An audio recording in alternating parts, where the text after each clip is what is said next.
Professor Yunus সম্ভবত একটা pressure পেয়েছেন আমেরিকান কাছ থেকে। সেটা হচ্ছে যে তারা একটা লিস্ট দিয়েছেন যে সমস্ত অফিসাররা গুম, খুন এবং অন্যান্য অপরাধের সাথে জড়িত, তাদের বিরুদ্ধে যদি ব্যবস্থা গ্রহণ না করা হয় তাহলে আমেরিকা হয়তো তাদেরকে স্যাংশন দিতে পারে। আমি আবার বলি, স্যাংশন দিতে পারে। সো আমি আশা করছি যে প্রফেসর ইউনুস দেশে ফেরত যাওয়ার পরেই অ্যাটলিস্ট 7 থেকে 10 দিনের মধ্যে এই অ্যাকশনগুলো আমরা দেখতে পাবো। আমি আবারও বলছি যে প্রফেসর ইউনুস যদি সেনাবাহিনীর উপরে প্রত্যক্ষভাবে তার প্রভাব যেটা আছে, যে কন্ট্রোল যেটা আছে, ওটা যদি ধরতে পারেন তাহলেই উনার যে এই সময়কাল, তার যে শাসন আমল যেটা আমি বলবো, সেটা স্মুথ হবে। এখনো আমি যারা আমাদের বিরুদ্ধে মানে হচ্ছে আমরা যে সমস্ত জিনিস প্রচার করি এই ইউনুস সরকারের বিরুদ্ধে, বিভিন্ন জিনিস পাঠায়, আমাকে ইনবক্সে পাঠায়, আওয়ামী লীগের লোকজন এখন আমাকে পাঠায় যে আওয়ামী লীগের এই professor Yunus Sarkar is failing. এবং আরো অনেকেই দেখছি, পিনাকি দাদাও বলছেন প্রফেসর ইউনুসের এই গভর্নমেন্টের এগেনস্টে, এবং উনি যে সমস্ত জিনিস সহি বলছেন। তারপরেও আমি মনে করি যে এখনই আমরা প্রফেসর ইউনুসের সরকারকে ওইভাবে নিন্দা করব না, কারণ অনেক ধরনের শর্টকামিংস থাকে প্রশাসনের উপরে ওঠার পরে যে জিনিসটা বোঝা যায়। বাট আমরা সবসময় চাই, জনগণ যারা আমরা চাই ট্রান্সপারেন্সি থাকুক। আমি মনে করি যে প্রেশারটা আমেরিকা থেকে এসেছে সেই অনুযায়ী যদি উনি এই সেনাবাহিনীর এই মাসল পাওয়ার যারা ছিল আওয়ামী লীগের, তাদেরকে যদি চাকরিচ্যুত এবং আইনের আওতায় আনেন তাহলে এই সমস্যার অর্ধেক সমাধান হয়ে যাবে। এখনো আওয়ামী লীগের যারা পান্ডা আছে, এখন আমরা আজকে একটা ছোট্ট ভিডিও দেখলাম, কোন এক মডেল নাকি রাজু ভাস্কর্যের সামনে ওই কেক নিয়ে গেছে শেখ হাসিনা জন্মদিন উপলক্ষে, এবং তাকে সবাই বিভিন্ন ধরনের অপমানজনক কথাবার্তা বলেছে। আমরা সাধারণত তিনি নারী যেহেতু হয়তোবা উনি মব জাস্টিসের পাল্লায় পড়েন, না হলে চর চাপ্পর খাইতে হইতেন, এটা আমি যেটুকু বুঝি বাংলাদেশের মানুষের যে এখন যে আবেগের যে অবস্থানটা। বাট আমেরিকানরা অ্যাকচুয়ালি দুইটা জিনিস বলেছে, একটা হচ্ছে মিলিটারি, একটা হচ্ছে সংবিধান সংশোধন। যেটা সংবিধান সংশোধন ব্যাপারে আমি বিশেষ কিছু বলবো না, এটা একটা প্রায়োরিটি। এটা প্রফেসর ইউনুস নিশ্চয়ই যারা এটার উপর স্পেশালিস্ট তাদের কথাই বলবেন, তাদের মাধ্যমে জিনিসটা ব্যবস্থা গ্রহণ করবেন। তবে আমার কাছে লেমম্যান হিসেবে সংবিধান সংশোধনের একটা জিনিস আমার কাছে খুব মনে হয়, যেটা বোধহয় গণতান্ত্রিক না। সেটা হচ্ছে যে মনে করেন আমি এক জায়গার এমপি, আমি আওয়ামী লীগের ব্যানারই মনে করলাম যে আমি একজন এমপি, এবং আমি মনে করি যে আমাকে তো আমাদের স্থানীয় লোকজন তো ভোট দিয়ে আমাকে নির্বাচিত করেছে, আমি জনপ্রতিনিধি। সো এখন আওয়ামী লীগ একটা খারাপ কাজ করলো, আমি এটার বিরোধিতা করলাম, আমি ওইটার এগেনস্টে পার্লামেন্টে ভোট দিলাম, অথবা সাথে সাথেই আমার জনপ্রতিনিধি থেকে আমি খারিজ হয়ে গেলাম।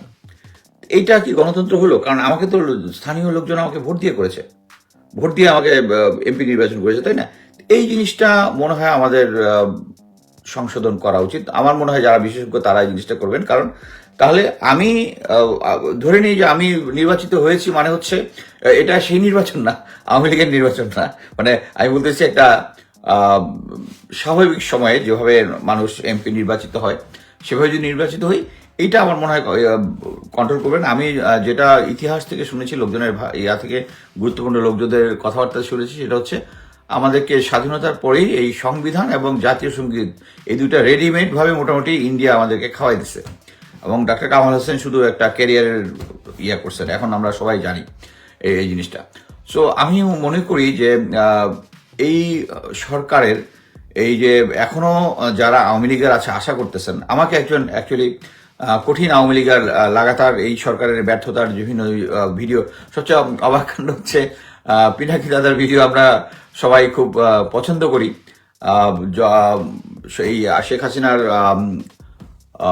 ফলের ভিতর তার যে অবদান আছে, তিনি যে গ্রাউন্ড প্রিপেয়ার করেছেন, তা অবিস্মরণীয়। সেই পিনাকি দাদার ভিডিও এখন আমাকে আওয়ামী লীগের লোকজন পাঠায় যে আর বেশি দিন এই সরকারের স্থায়িত্বকাল নেই। এটাই দুঃখজনক। বাট আমি এত তাড়াতাড়ি হতাশ হতে চাচ্ছি না। আমি মনে করি যে সেনাবাহিনীর যে সমস্ত পান্ডা যারা ছিল এই সরকারের, এগুলাকে যদি রিমুভ করে দেয় তাহলেই বাকি সবার ভিতরে একটা অবস্থা তৈরি হবে যে অ্যাকচুয়ালি ফ্যাসিস্ট হাসিনা সরকার ইজ নো মোর পাওয়ার। নাহলে আপনি দেখেন যে এখনো খতিব চলে আসে, কারণ সে পালায় গেছিল কিন্তু এখনো চলে আসে, কারণ তাদের সমস্ত লোকজন এখনো আছে এবং প্রশাসন থেকে শুরু করে বিভিন্ন জায়গায় আমরা তাদের ভিতরে একটা ফিলিংস আছে। ইভেন আমি বলেছি যে গুরুত্বপূর্ণ বন্দী যারা আছে তারাও আশা করছে যে 1.5 মাসের মধ্যে কিছু একটা হয়ে যাবে। এবং আমরা সবাই এটাই স্প্রেড করেছি মানে আমাদের কাছে তথ্য প্রমাণের ভিত্তিতে যে সেনাবাহিনী যে কোনো সময় ক্ষমতা নিয়ে নিতে পারে।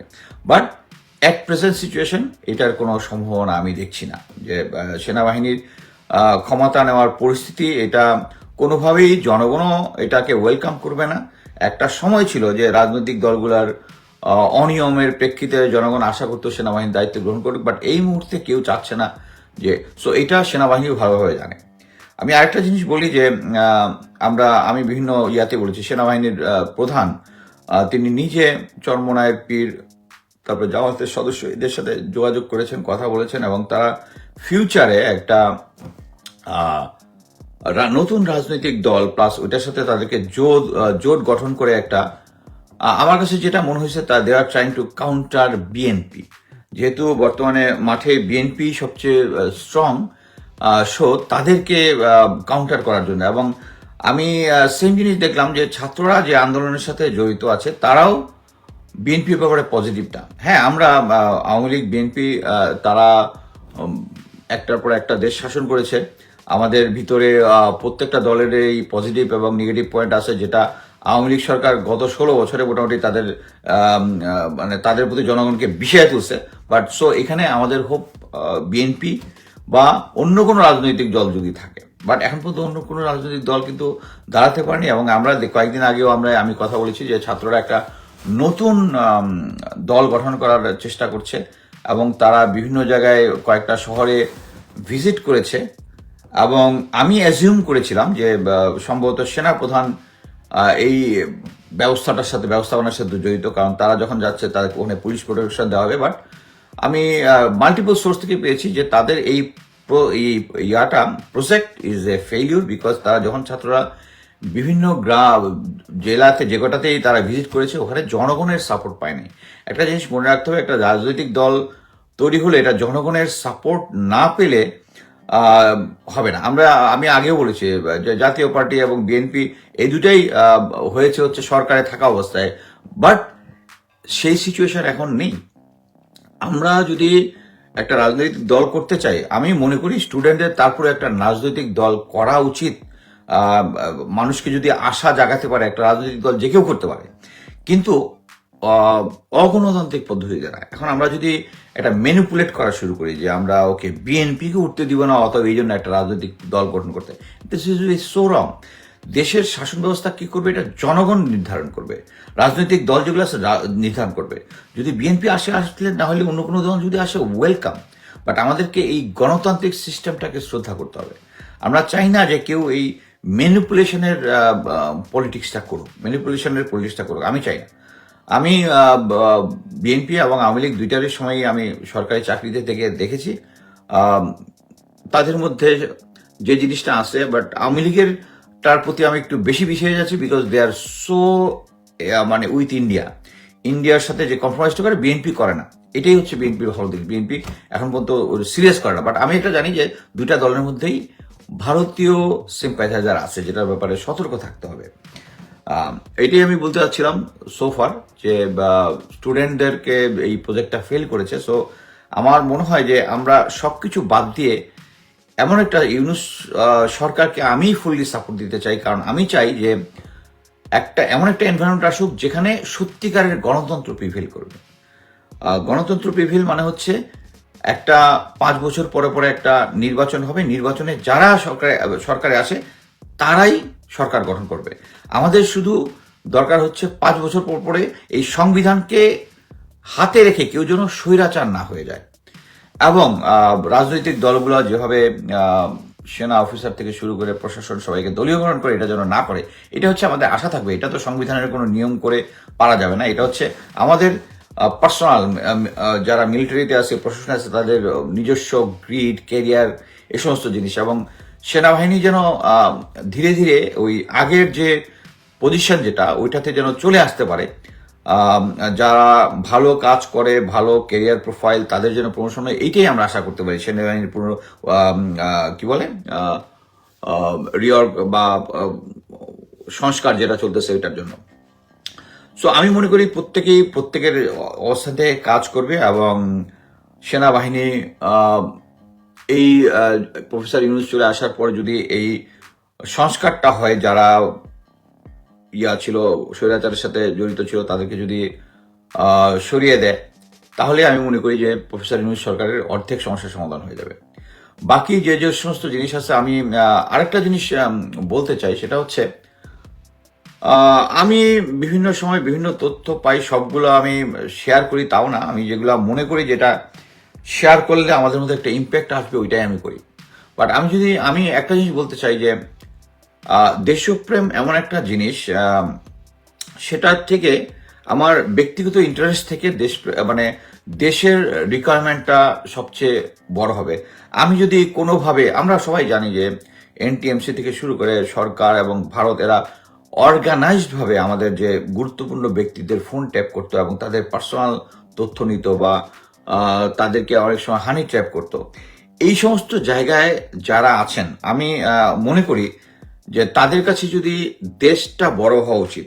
এই ধরনের যদি মনে করেন আপনারা কেউ ব্ল্যাকমেইল হচ্ছেন, আপনাদের উচিত হবে আইদার রিজাইন দেওয়া, না হলে রিয়েলিটি অ্যাকসেপ্ট করা এবং বলা যে আমি এরকম একটা খারাপ কাজ করেছি যেটার জন্য আমি অনুতপ্ত, আমি দেশবাসীর কাছে ক্ষমা চাই। এবং ইউ টেল, যারা ব্ল্যাকমেইল করতেছে আপনাকে বলেন গো হ্যাড উইথ ইউর প্ল্যান।